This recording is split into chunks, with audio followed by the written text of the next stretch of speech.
Hey, what's up, everybody? BDF44 coming at you with another video. All right, so the Lakers got a matchup with the Dallas Mavericks tonight at Crypto.com Arena at 7:30 p.m. Pacific Time, 10:30 p.m. Eastern, and the Dallas Mavericks will be sitting half of their team potentially. Definitely Luka out, but like 5 other people are also listed as questionable.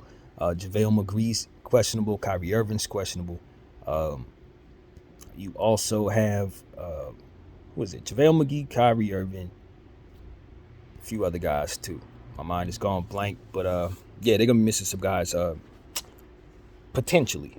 But the problem is that the guys that they're using right now are probably guys they should have been using a whole lot more throughout the season instead of being so Luka Doncic focused. And so for me, I think this is actually better for their team in the short term as it pertains to what their bench and their role playing situation will look like when everybody comes back.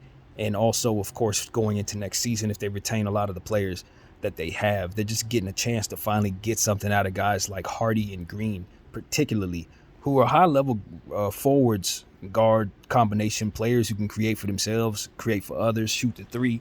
They're both really, really good players that just haven't had the keys taken, the cuffs taken off of them. So they're finally getting that opportunity right now. And Dallas is a team that's playing a different type of game than what we're used to seeing them play. Over the last couple of games, they've had a little bit of everybody getting involved, with Doncic being out and Luka being, and Kyrie kind of being out as well. It's been Hardy, Green, Bullock, Tim Hardaway, who's also questionable. That's one of those names who may not go. But that's where they've been getting all their good from. Now, things have been hot and cold for the Dallas Mavericks. They basically, since the last time they saw us, it's been win-loss, win-loss, win-loss, win-loss. That's kind of how it's gone. But the last game they played was a very good game against the tanking Spurs, who, just like the Houston Rockets, appeared to me like they were trying to compete.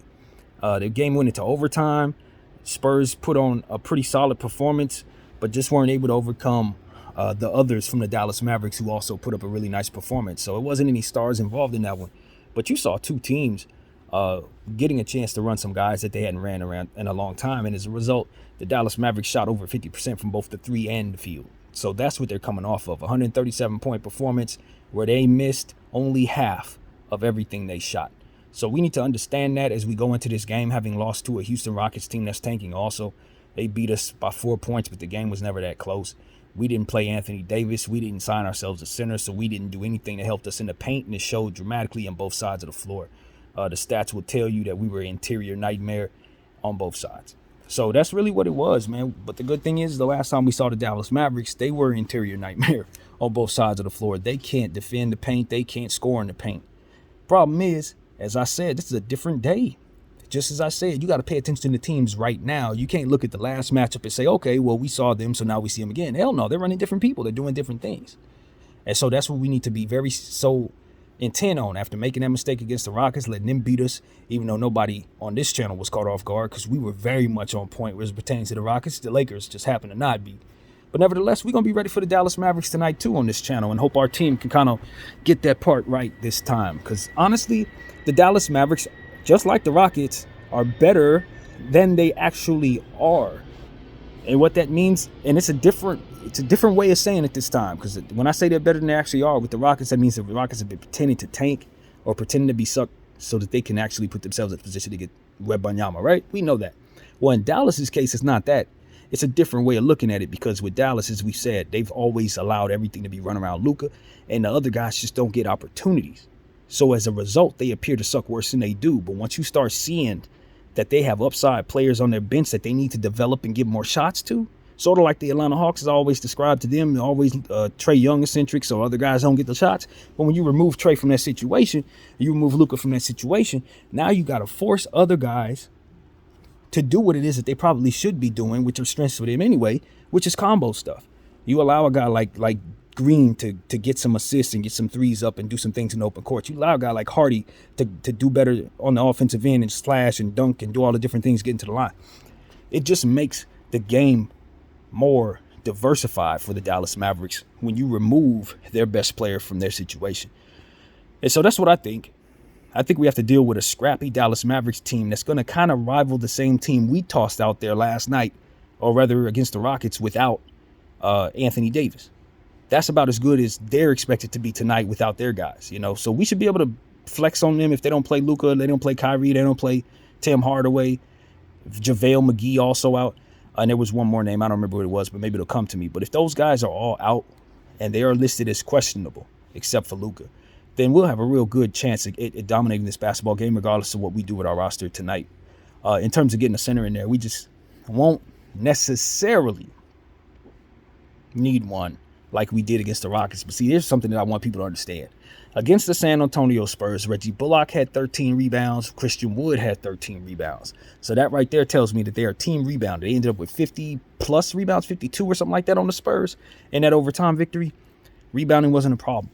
So we need to understand that if we're not going to have our bigs out there, if for some reason Anthony Davis ain't going, because he's listed as probable, we expect he will, then we're going to need to clean up the glass. And just because they're tiny out there does not mean they can't eat boards. Dwight Powell is coming off a 20-8 game. And we know that we've talked about Dwight Powell. He don't really score like that. He's not really helpful like that in most cases. But against the Spurs, he scored a lot. That's what we don't want to see tonight. So, like, if Reggie Bullock's playing well, Dwight Powell's playing well, and then you got Hardy and Green both going crazy. Green going off for like 7 assists on top of his scoring numbers. They're a dangerous team, man. They're not to be poo-pooed. And then you got Christian Wood, who's found his confidence. You know, with Luka Doncic out, now they're forced to use Christian Wood properly. The whole league knows Christian Wood is not being used properly on this team. We know that. Everybody knows that. Christian Wood's a guy who can give you 30 and 10. Easy. But the Dallas Mavericks can barely squeeze 15 and 12 out of him or whatever. You know, they can barely get half of that out of him. So for me, that's on Luke. That's on their franchise. It starts with Jason Kidd and how they want to run things. And you know, of course, the ownership and how they want to use Christian Wood. At the end of the day, Christian Wood isn't being utilized properly. I think they're focusing more so on what he can't do on the defensive end and what he can do on the offensive end. You know, and he's an all-star on the offensive side. And given the fact that they are a team that's known for having all-stars that don't play defense, guys who could score all day but don't do nothing else, I don't know why the heck they can't get nothing out of Christian Wood. So him having a good game against the San Antonio Spurs is a definite good sign. And we need to be careful not to see him play well tonight if this is going to be the start of something for the Dallas Mavericks. And I'll tell you this as well. If they're going to get this out of Christian Wood from here on out, you got to look at them differently, because that's really where the difference is. As long as Christian Wood is somebody else not really good, then they're not as good of a team. But if you can turn Christian Wood into who he's been with both the Detroit Pistons and the Houston Rockets, if they can finally turn him into that player down the stretch of this season, the Dallas Mavericks will be a viable contender, in my opinion, because they'll have a legitimate big three to make up for the lack of bench that is there based on the fact that they haven't utilized those guys enough to make them as good as they're going to be now that they're getting the playing time as we speak. So this is a different Dallas Mavericks team. It could go a lot of different ways. If Luka's health don't come back around, it ain't going to mean much. But if he comes back around healthy over the next couple games, Kyrie comes back healthy next couple games, and they still are able to extract this from Green and Hardy, I do believe Dallas can turn into one of those good teams that we ultimately think their stars, star power should be able to lead them toward. It won't unless they get the stuff out of those guys. So that's what I'm saying to you guys today. I think the Dallas Mavericks, they're not a good team in my opinion, but you're catching them in a stretch of confidence. You're catching them in a stretch where they're starting to win some basketball games without their superstar. They're starting to find continuity without all that they need to make it happen. And that is sort of like us. You know, we've been learning how to live without LeBron, learning how to live without AD, learning how to live without the size that Bamba provides.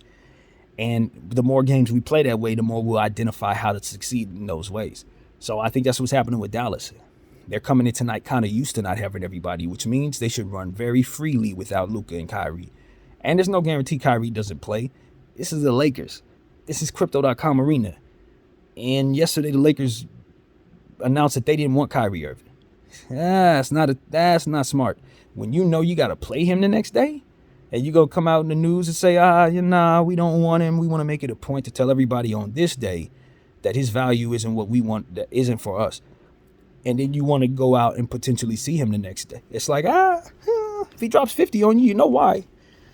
So, I don't know if his body will allow him to go, given the fact that he's dealing with his ankle, but I'm pretty sure he's going to want to be on that floor tonight to help his team and, respond, more or less respond. So I would not be surprised if that's what we end up seeing And the Lakers did it to themselves by letting such a report come out, if that's what it is that happened there. So, I'm all on board with keeping D'Angelo Russell, but we do not need to give other teams bulletin board material, especially when we're trying our very best to win every game when we don't have all our players. So you done told one of the Pantheon greats some disrespectful stuff, basically. He's a Pantheon great. He's won a championship, all that stuff. And I just know his skill set is not something that we're going to be able to defend at all. If he wants to go for 40, he will. And that's why I just want the Los Angeles Lakers to respect Kyrie Irving as it pertains to him on a basketball court. You don't give players like that bulletin board material. You don't go around telling the whole world you don't want them on your team. You know what I mean? And all this other stuff that just does not serve you or your purpose at all. The Lakers have made some very bad organizational decisions, in my opinion, and that could potentially have been one of them. When we need to win games, and you're firing up the best player on their floor, potentially. It's stupid. So it's almost equivalent to going into the Rockets game thinking you're going to win without a center, thinking you're going to be able to succeed without size when you didn't do homework to see how their team has been playing. I think the Lakers potentially might have made that same mistake in a multitude of areas in one flurry. That was just counterproductive in every way, in my opinion, telling people that. But we move forward. Hopefully he doesn't give it a go. Hopefully everybody else on that team decides to sit. And hopefully we can get an easy victory against a hobbled Houston team that's going to be looking to feature Hardy and Green. And I'll tell you, I cannot stress that enough. They're featuring those boys. Those guys are going to be the ones doing the most work, along with Tim Hardaway if he's out there, Reggie Bullock if he's out there. That's the meat and potatoes in Christian Wood. Everything else is kind of like, the Maxi Kleber may be able to chip in some. Dwight Powell, depending on how he's feeling, he may be pitching in pretty good. Like I said, he's healthy now and has been healthy for a while. So you expect him to jump off the ground, catch lobs, rebound, offensive rebound, block shots, stuff like that. He's playing well. And they are down JaVale, so he'll be out there even more. So, that's what comes to mind. We just got to keep an eye on these players, man. We cannot let these guys beat us. You can't underestimate how good they defensively can be potentially on the perimeter. A guy like Reggie Bullock can really create problems for you. Tim Hardaway Jr., I thought he closed out. I was watching the highlights of the game that they played against Phoenix before KD went down. And down the stretch of the game, I thought Tim Hardaway kept up with KD as well as anybody. He just wasn't long enough to contest what he was doing, but he certainly tracked him just fine. So I know Tim Hardaway's ability defensively is just fine. He's going to help people if he's healthy, of course. The Dallas Mavericks are not to be toyed with. They're not a bad team. They've played some solid games as of late. They had a back-to-back against the Memphis Grizzlies. They won one of those matchups, I believe. I think they lost the first one, won the second one. I think that's how they went. I don't remember, though. I really don't remember. They played the Pelicans as well, lost that one. So they've had some up-and-down games. The San Antonio game I've already mentioned, of course. They had a big overtime win there. And they played, Memphis, Utah as well. They had a matchup against Utah. I was able to see highlights from that. And they were able to beat the Utah Jazz at home. This is the kind of game we're having here. This is the type of situation we're looking at. The Dallas Mavericks are up and down. They're missing players, but they're learning how to find synergy without those guys. Even more of them may be removed from this game, and this is a home game for us, so we definitely should be favored tonight.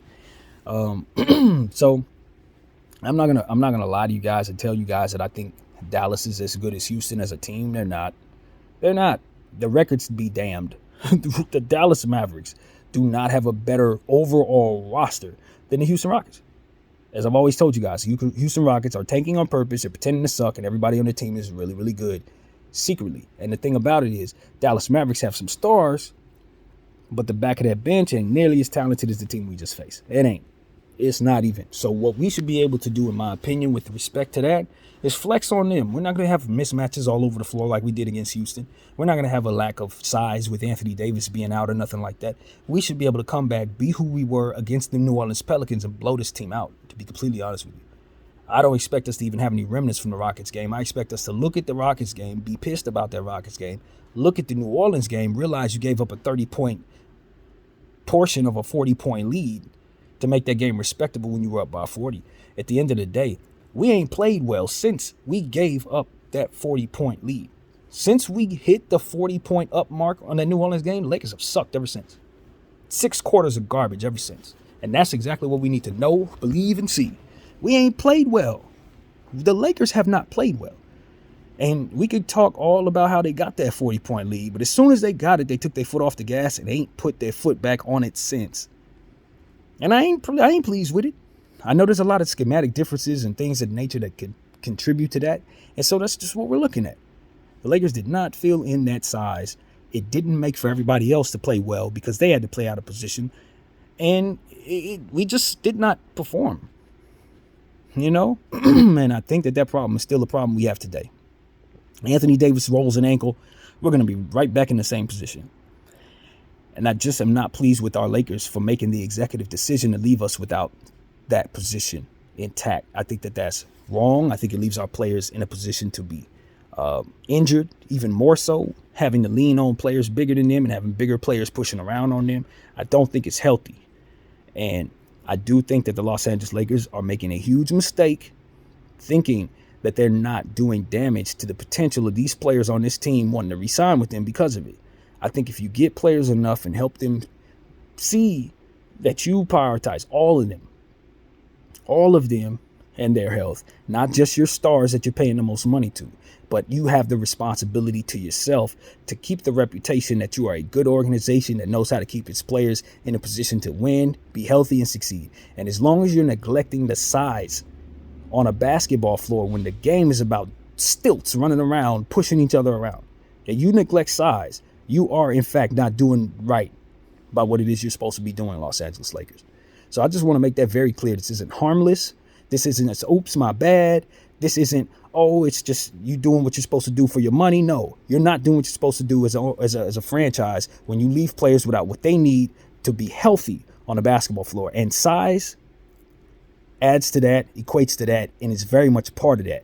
So the Lakers, I'm a fan that thinks a certain way, and I am putting all the onus on my ownership and my fan base to stop being, not fan base, but my ownership and the front office to stop being cheap.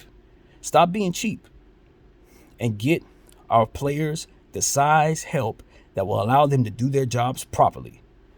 You are an employer, and this is an unsafe environment. So we're going to make that very clear, and we're not playing about it. So to get us a damn center, stop being cheap. So that's what I got to say, man. It ain't just about winning, man. When I see D'Angelo Russell having Amperin Sengun leaning on his back, and I'll mention it until I tired of mentioning it, and I see that, I know that should have never been the case. That should have never been the case. And you know what I mean? So this is what I want my Lakers to understand. I do like that we are able to hold ourselves accountable for doing more, because sometimes you're just not going to have what you need. Players need to find a way. Players need to fight hard. Players not need to hang their heads.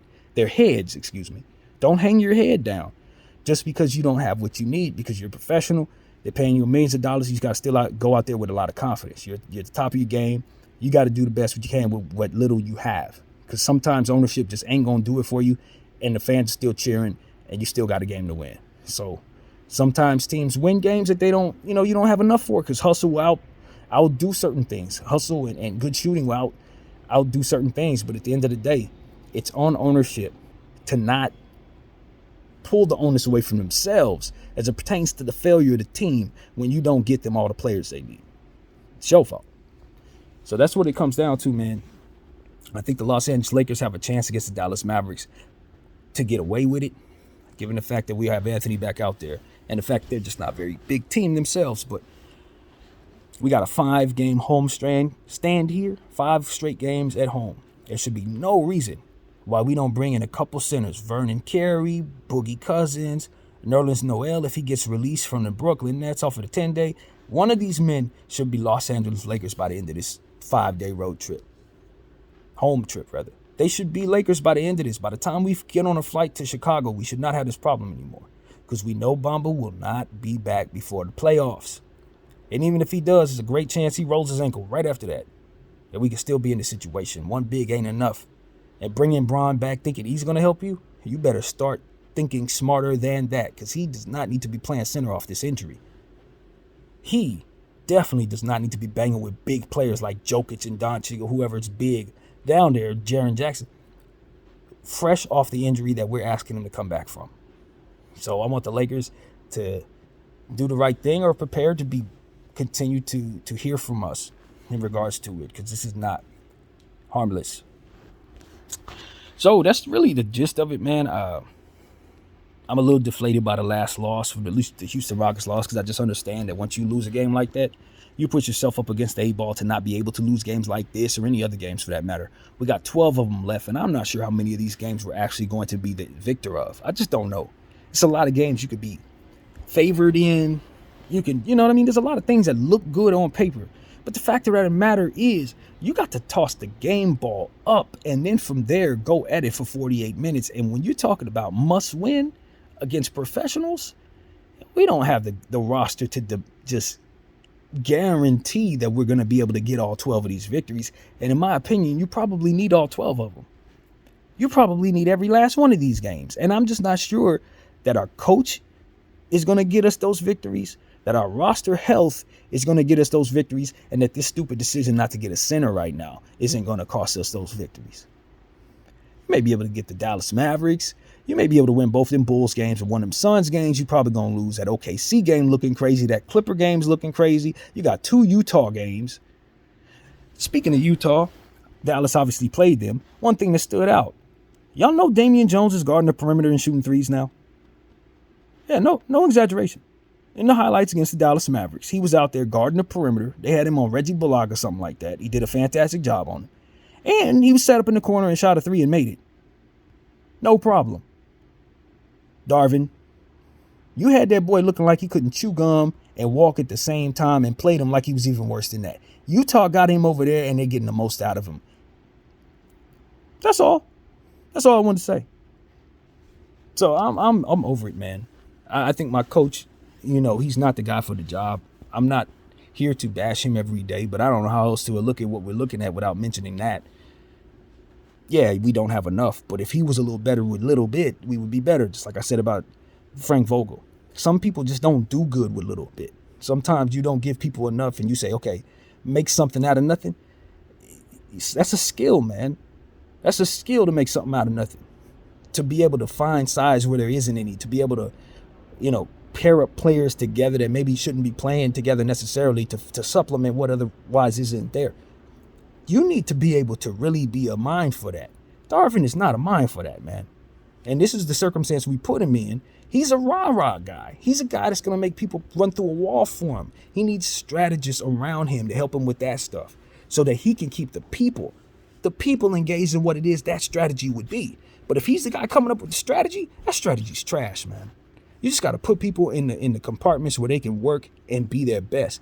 Darvin is a motivator, a relatable person, a guy who's going to get you to play hard and keep you playing hard. He needs somebody next to him to tell him who needs to be on the floor, who's doing the X's and O's, how to use his timeouts, how to use his challenges, and stuff like that. I think Darvin is good at identifying who can do certain things in specialty situations. Russell Westbrook is going to be able to guard bigger players. I would have never thought of that. But he put Russell on some of the bigger guys. We had success. That's a strength of Darvin's. I look at situations he put Rui Hachimura on the block. We talked about it, how he had him, being guarded by someone in the corner, shooting a fadeaway jumper and was able to draw fouls. I think that was a good setup. I think that allows for us to exploit opportunities to get Rui Hachimura some foul calls and get him to the line. These are things I think Darvin's good at, specialty stuff. Put him there, he'll do something for you. But overall, nah, man, that's not his strength. No. And so that's what we're looking at. We're asking people to do things that they're not good at. And then we're just living with the results. And this is what comes with that. You're not going to be good enough. We're 500, 2 games under 500. And I think a good portion of those games we could have won if we just would have done things differently than what we did. So I'm saluting the Kobe minute now. Definitely want to do that every Laker video for sure, man. But as we think about what we're going through right now, I just think the weakest link on the team is not our roster anymore. It ain't even the fact that we don't have a center. It's that we have Darvin in place who can't do a lot with a little, man. He can't do a lot with a little, but he definitely want little men on the floor running around for him, which is absolutely irritating. Size disadvantages in his mind are positive, and he doesn't see any success with it. He keeps leaning into it, hoping for the best. And I'm telling you, maybe the clock, a wrong clock will be right twice. Maybe we'll see it be successful, just like we saw against the Pelicans. Malik Beasley finally hit a bunch of threes and make him starting make sense to us after 7 or 8 straight games of it not. Once in a blue moon. But all them other moons, they look bad, man. All them other moons is bad nights attached to him because we're not winning basketball games because of the stuff he's trying to do. And I'm sick of it, man.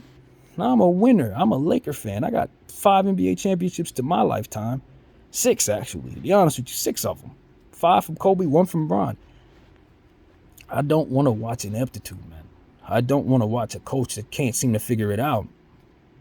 You know, when I, video game playing BDF, have solutions that he's not trying that I think will work. And you know what I mean? So that's what bothers me. I'm like, okay, you can't find size? Well, how about you do this, this, this, and this? We see any remnants or any kind of look at that? Nah, man. He's trying stuff that is opposite of that and getting a result that comes with the opposite of that. So here we are, man. Got a game against Kyrie and the Dallas Mavericks. Hopefully Kai will just sit this one out. Do your boy BDF 44 a favor. We're struggling right now. The team is not handling business properly as it pertains to the organizational decisions. We should have beat the Houston Rockets so that we could afford to lose a game like this, but we didn't. So now we must win this game regardless of who plays and who doesn't. And I think that is going to be a motivating factor for people like KD, Karl Anthony Towns, and whoever else may be on the tab to come back against us. They're going to want to keep us out of the playoffs. They know we lost the Rockets game. They know we don't have but 1 or 2 more games to lose. And most of these people do not want to see us in the playoffs. Most of these people would love to see another year where LeBron James ain't hoisting the championship, not in the finals. So you guys get, we got to root our team on, obviously, as fans, but our team is going to have to do itself a favor, man. Do itself a favor. The most important thing we can do with under our control right now is get that 10-day guy in here at that center position. Get that person in here today.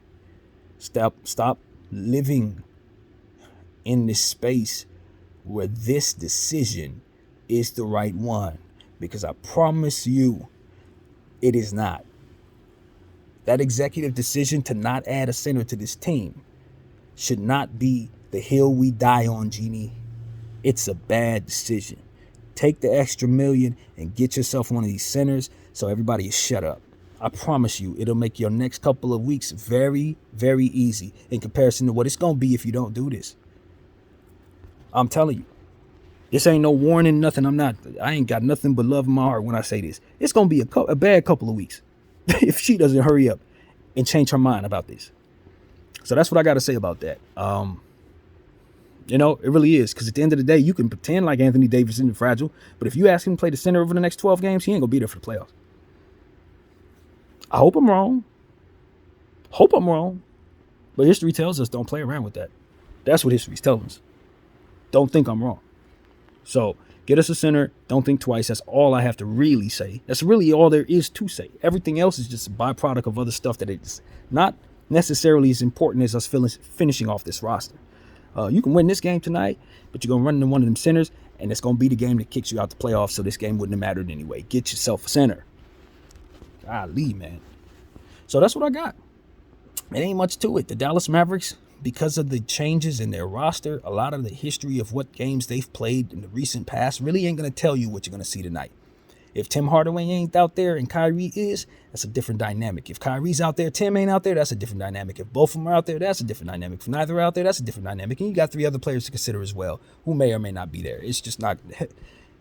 Homework isn't going to necessarily tell you the story. All it'll give you is the tendencies of what players have just done with different players who were next to them than will be tonight. So, yeah, we're going up against a team we really don't know who we're going to see, but we do know that guarding the perimeter will be important. Like I said, Green and Hardy are the constant. They're going to get at least 10 shots tonight, a piece. So if you do a good job of focusing on them, hopefully Tim doesn't play. I think if Tim doesn't play, that helps a lot. You can remove a good 30 points from behind the arc from the game. But I understand that Reggie Bullock is a player that usually does not play well against us. And with him coming off of a double-double with 13 boards, that ain't nothing to play with. And also, again, as I've already mentioned, but I have to reiterate because I'm expecting him to play well. Christian Wood, he's an LA guy. Every time we play LA guys, these dudes want to show up and play better, just like ex-Lakers. They always want to play well against us. Christian Wood from Long Beach, he hasn't had the greatest season. I don't know if he's loving his tenure in Dallas. I don't know if this last game wasn't his best game as a Maverick. But I do know that he's going to try to come into his hometown city tonight and play one of his best games of the season. He always does. Every time I tell y'all he's going to do this, he does this. Be ready for Christian, please. So that's it, man. Christian Wood, Jaden Hardy, and Josh Green. Those are the three players that you absolutely know you better be ready for tonight. Everybody else could be there, could not be there. Obviously, Luka is absolutely out, so we ain't got to worry about him. But Kyrie Irving is Kyrie Irving.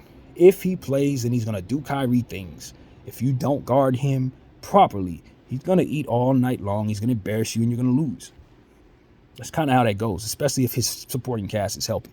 So build a wall around that dude. He's not 100%. His foot is hurting. So we just got to do what we can to take advantage of him, throw people at him, make him a defender, make him a fouler, keep him off the glass, try to frustrate him. That's the best chance we got because he's definitely going to frustrate us. He's going to dance, he's going to shoot, he's going to be precise, he's going to make impossible shots, he's going to spin off of people, you're going to say, ooh, ah, and scoring is going to go up while he's on the floor. What we got to do is to make sure we're hitting shots on the other end and making life difficult for him by forcing him to backpedal and ultimately using our size against him. That means no Malik Beasley. Not like that, man. You put Malik Beasley on Kyrie Irving, it's going to be food all night, both sides of the floor. I'm just telling you the truth. I like Malik Beasley, and if he's hot, he's hot. We rolling. If he's not hot, it's a big mistake sending him out there against the personnel of the Dallas Mavericks. This ain't a night for him. I'm just going to be honest. If he ain't hitting shots, this is not a night for him. You need Austin Reeves tonight, coming off of a game where he had, I think, 8 assists. We love that. His assists are getting up and up and up and up. And I think if he can just get himself in a position where he can average above 7 assists, make sure you get 7 assists every single night, Austin, and you're going to ascend in this league. I promise you that. His shot, 1 for 7 in the last game, finally cooled off. This is the first cold night that he's had since he came back from injury. I don't know if this is going to be a trend, but we don't want him overshooting, just like we don't want anybody else overshooting that 3-point shot. We're a better team when we are disciplined from behind the arc. Even when we're talented with Beasley and D'Lo, we still need to be disciplined. Speaking of D'Lo, obviously very important. Didn't have his greatest game in the last game, but we just love his poise. We love the ability for him to get off to hot starts, stretch the floor, rebound the ball, get assists off, get the ball to AD. His synergy with some of the guys on the team seems effortless. It's easy, and I just really like him on this squad. And we're going to need him to be his best tonight. Obviously, going up against Kyrie Irving, it's a big deal. You know, people are saying they want to pick him over Kyrie Irving. Well, tonight, regardless if Kyrie's on the floor or not, D'Lo's going to have to continue to make us feel that way. Continue to make us feel that way, especially since a lot of us are upset that he missed so many games with his ankle. He's back now, and we need these victories. So I'm looking at him as the main guy. AD's on the floor, yeah, that's cool, but you're the dude that is self-motivated. We don't have to wake you up. We don't have to get you the ball to get you going. I want D'Lo to be more aggressive. That's what I want. I have seen him get off to super hot starts, and then everybody but him shoot the ball for 2 quarters straight. That's what I've been seeing. If y'all been seeing what I've been seeing, D'Lo goes crazy, gets like 25 points, and then just stops shooting. It's like, bro, you could go for 50 tonight. The way you're shooting, the way you're putting up, don't be deferring to Troy Brown. Don't be deferring to Malik Beasley. Don't be deferring to none of these dudes. You're D'Angelo Russell, and if you're going off for 30 points in the first half, that means we should be walking away with 60 on the night. I want him to keep shooting. I want him to be more comfortable, stepping forward, being one of these stars, because that's exactly what he is. He's one of our stars. So I respect that Dennis Schroeder steps forward the way that I want D'Lo to step forward. But I want him to take that from Dennis and do what Dennis is doing in regards to stepping forward. I like that Dennis stepped forward, but he ain't that guy. He just thinks he's that guy. And that's a great thing because that confidence helps us and he overachieves quite a bit. But guys like Anthony Davis and D'Angelo Russell, they really are that. So they need to be aggressive and have that type of confidence like Schroeder has because they really that cachet. You know what I mean? So that's where I'm at with that. I love that Schroeder's aggressive. I don't want him to take this and be disrespected by that, but it just is the facts. That's absolute fact. He's aggressive. And because of it, he plays way above who he is. D'Lo needs to stay aggressive and give us some of that too, so that we can blow teams absolutely out. Because I'm telling you right now, if he was as aggressive as he needed to be, he would have made a lot more trouble happen for the Rockets than we were allowing ourselves to have with Schroeder and all these other guys who were bricking. I don't need 8 threes from Beasley if he's only hitting 2 of them. That could be D'Angelo Russell. So that's what I want Darvin Ham to. I love the poverty. I love the parity that we have on our team as it pertains to everybody being a threat and everybody having the green light to shoot, because it makes for a good, confident basketball team. But there has to be some pecking order. And I don't need the hot hand to scale back so that lesser efficient players can get shots up. No more of that. Give me more D'Lo. He needs to be attempting about 15, 18 shots tonight if he's hot. And if he's not hot, well, cool, fine. He goes for the assist. We'll find ways to get going in other ways. But as far as I'm concerned, he's been hot, and we just been getting away from him. And I think it's to the detriment of what we're doing. So that's what I want to see change. Give him more looks, especially if he's starting hot. No more deferring to the lesser guys on our roster. I love who they are, but D'Lo's him. So we need to do that there. Same thing with Austin Reeves, in my humble opinion. Austin's one of them dudes, he's stepping right into that. I think he should be starting next to D'Angelo Russell. That's our starting backcourt if we know what the hell we're doing. Starting backcourt, D'Lo, Austin Reeves, probably Troy Brown for length, or Rui Hachimura if you want to go that route, even though I don't love Rui playing defense at any position most of the time, but he's an excellent offensive player when we utilize him properly, and a big body. But I think Troy's probably the safest space to put in the 3 spot. And we'll bring all them other dudes off the bench, man. Vanderbilt, AD, and that should be your starting lineup. And then we got Winion coming off the bench, Rui coming off the bench, Beasley coming off the bench, helping us with 3-point shooting, Schroeder out there as well. And you can do whatever you want with the small forward position. You know, you can slot people around as you see fit. But at the end of the day, us starting Beasley, if he ain't absolutely hot, you're leaving so much production on the table for Austin Reeves to provide even more for you, for D'Lo to shoot even more where Beasley otherwise shouldn't be, and still have that same pressure coming off of the defense toward D'Lo, toward Austin Reeves, who also can hit those shots. So the Malik Beasley experiment is going to continue, but I really, really think it's to the detriment of our basketball team. Sitting him, bringing him off the bench, unless he's absolutely hot, you know what I mean? If he's hot, then you keep him out there and you use him. But if he's not hot, he's useless. And everybody knows that. So that's it, man. I'm tired of playing around. I don't want to be nice anymore. We got like 12 games to play. We got to win basically all of them, and this coach is doing stupid stuff. And I'm tired of it. We ain't got time for this. We ain't got time for teams who, to not bring in centers and stuff. All this other stuff that ain't got nothing to do with winning. I'm telling you guys, we don't have time for it. So that's really what it comes down to. The Lakers can't lose too many more games. I don't know where we're at mathematically as it pertains to this, but I promise you lose this game tonight, and you're going to be one step closer to it being all over. And it ain't going to be too many more times for us to say that, because it will be all over very soon. So the Lakers better go out and win, be the Dallas team that's hobbled. You don't win this game, basically your season's over. That's how I'm looking at it. Because of the way I see it is this is going to probably be one of the easiest games we're going to get. This team is missing most of their players. So if you can't win this basketball game after the embarrassing bullcrap that just happened in Houston, yeah, you really are headed in the wrong direction, LA. That's just what it is. So I'm tasking this team to win the game. Because they have to. And I'm tasking our coach to get out the way because he has to. And, that means stop stuff that doesn't work, man. And God, I don't even know what I expect him to do. It's just, I just want to see things better, and I'm hopeful that my pessimism isn't the truth. So that's what it is, man.